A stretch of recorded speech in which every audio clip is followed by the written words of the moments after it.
Hola a todos mis apreciados oyentes y hermanos en la fe. Hoy 1 de julio, por la gracia de Dios, vivos para iniciar un nuevo día, leyendo esperanza a tu vida. Elegidos. Leemos en el libro de Efesios, capítulo 1, versículo 1.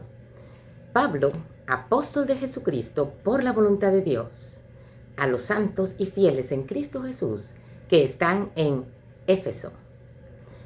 Éfeso fue una ciudad fundada por Andróclo, hijo de Codros, rey de Atenas, según la leyenda oficial de la ciudad en el siglo X a.C. Estaba sobre una colina, fue un importante centro religioso y comercial, pensado en ese entonces como el centro bancario de lo más relevante existente en ese tiempo. Tenía un gran teatro que albergaba más de 15,000 personas, sus propios gimnasios y tenía termas, es decir, los baños esos especiales donde la gente iba a tomar sus baños calientes, helados.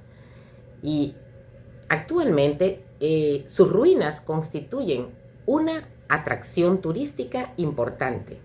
Fue una de las capitales más importantes del mundo. También otra cosa importante era la biblioteca de Celso en el siglo II, con más de 10,000 pergaminos. Fue la primera ciudad del mundo que iluminaba sus calles principales por la noche. Y algunas personas importantes de ese entonces está el poeta Calino, el escritor de sátira Hiponacte, el filósofo Heráclito, el geógrafo Artemidoro, fueron personajes célebres de Éfeso. En el año 27 a.C., época del emperador Augusto, Éfeso fue la capital de Asia y prosperó mucho, con más de 200,000 habitantes. En el año 37 después de Cristo, dice la historia, que el discípulo amado, Juan, llegó con María, madre de Jesús, a Éfeso. En el año 53 después de Cristo, el apóstol Pablo también se quedó 3 años ahí. Otro que también fue y se quedó 3 años fue San Lucas. Tenía esta era una de las 7 maravillas del mundo antiguo. En el año 263 después de Cristo, los godos destruyen el templo de Artemis. Y en el año de 1304 después de Cristo llegan los turcos. En 1374 después de Cristo se construye la mezquita de Isa Bey y en la época otomana la ciudad fue casi abandonada. Tras el establecimiento de la república fue llamada Selyúcida, siendo una comarca de Esmirna. Para ir donde están las ruinas ahora mismo de Éfeso, debe volar hasta Estambul y luego a Izmir o Bodrum. Probablemente Pablo escribió la carta a los Éfesos cuando estaba prisionero en Roma. El tema de la epístola es la unidad en Cristo. Pablo escribe a una iglesia compuesta de judíos, gentiles, asiáticos, europeos, esclavos, libres, todos representantes de un mundo perturbado que necesitaba ser restaurado a la unidad en Cristo.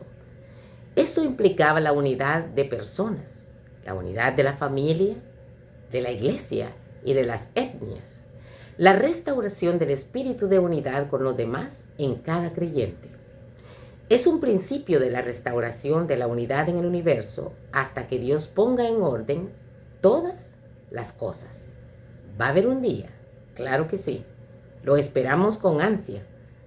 Aunque el ser humano quiera hacer arreglos diplomáticos, nunca podrá haber la paz que el mundo quiere, porque esa se encuentra en Cristo Jesús. Hoy mismo, querido, tú puedes tener paz si quieres.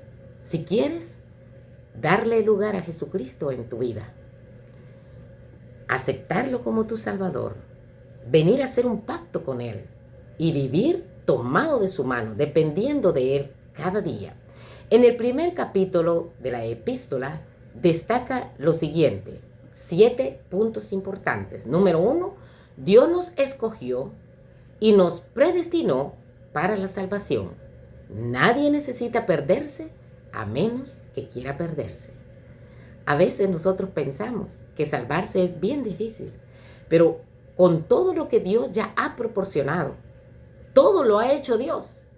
Tú, querido que me escuchas, solamente tienes que aceptar ese regalo gratis, sin pagar ni 5 centavos. Eso es todo lo que tenemos que hacer.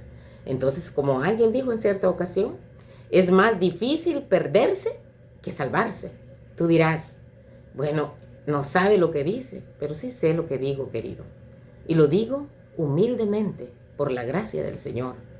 Tú puedes alcanzar también la salvación, no por tus obras. Ya hay alguien que la alcanzó por ti, que la compró por ti. Jesucristo en la cruz del Calvario. Número 2.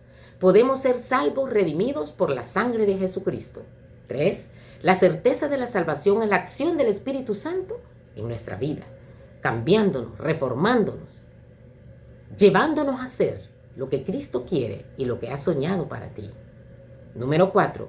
Los salvos viven con fe en Jesús y se interrelacionan con bondad.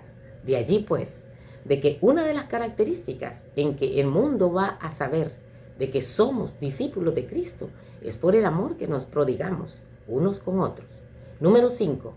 Dios quiere que crezcamos en el conocimiento de Él por su sabiduría. La palabra del Señor dice que nadie se debe de alegrar por todo lo que ha alcanzado, por lo que cree que es, por su inteligencia, su riqueza, sus títulos, sus bienes, sus habilidades. Si hay alguien que se gloríe, debe de gloriarse en esto, dijo el apóstol Pablo, en conocer a Dios y en entenderlo. Número 6. Cristo resucitó e intercede por nosotros. Vana fuera nuestra esperanza, ¿verdad? Si Cristo no hubiera resucitado. Y ahí está la avanzada de nuestro Señor Jesucristo ante cualquier otro tipo de profeta o de persona relevante en este mundo. Nadie ha podido volver de la muerte, ni nadie ha podido expiar tu pecado, solamente Jesucristo. Bendito sea el Señor.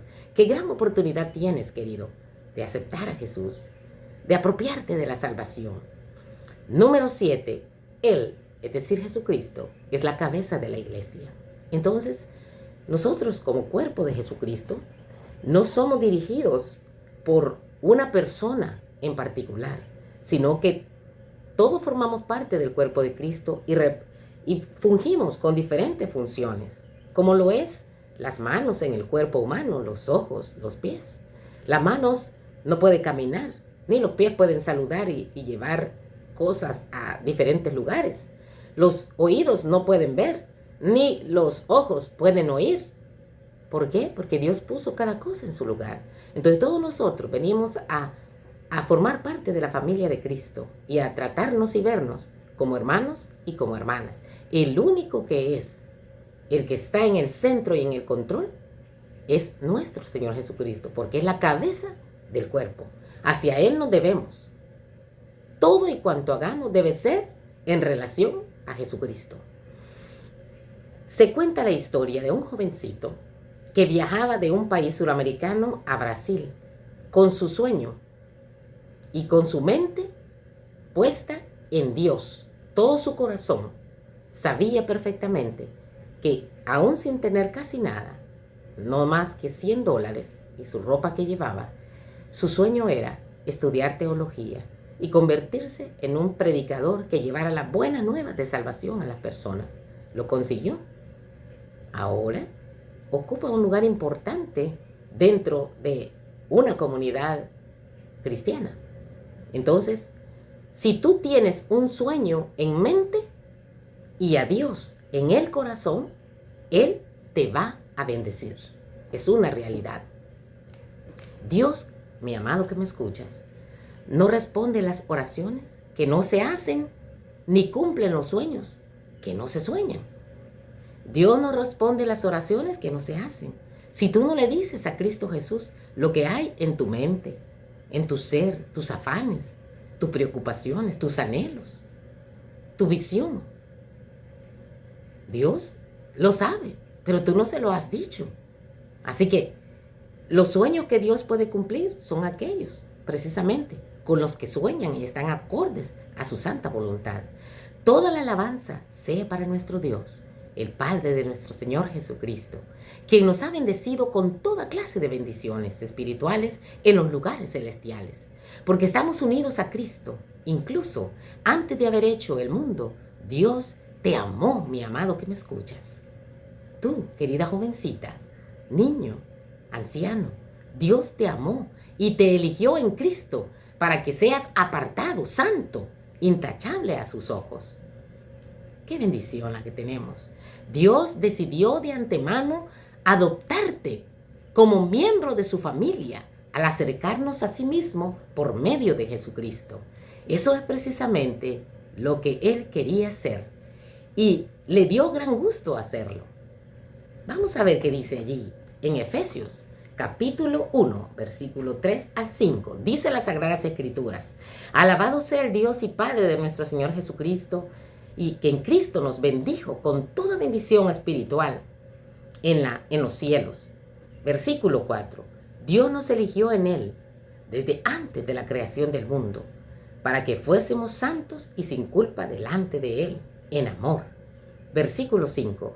Y nos predestinó para ser sus hijos adoptivos por Jesucristo, conforme al afecto de su voluntad. Y el versículo 6 dice: para alabar su gloria, gracia que nos dio generosamente en el amado. ¿Será entonces que Jesús a unos destinó para que se pierdan y a otros para que se salven? No, querido. Él vino a morir por toda la raza humana, por ti y por mí. Murió por todos los seres humanos, desde que los creó, desde Adán y Eva, hasta el último que va a existir aquí en la tierra. Somos nosotros los que decidimos aceptar la voluntad del Señor, aceptar ese regalo maravilloso que Él nos ha prodigado. ¡Qué privilegio es, amado en la fe y mis apreciados oyentes, ser hijos e hijas de un Dios que desea salvarnos al costo de la sangre de su único Hijo! Hemos sido escogidos como objeto de la misericordia de Dios, de su favor divino, apartados para vida eterna. Hemos sido todos, con preferencia, tomados por el favor de Dios. Aprovechémoslo, querido. Abre tu corazón, tu entendimiento a ese ofrecimiento gratuito que Dios hace y ven a formar parte de los elegidos de la familia divina de Cristo Jesús. Si Él lo permite, aquí nos encontramos mañana. La paz de Cristo sea con cada uno. Amén.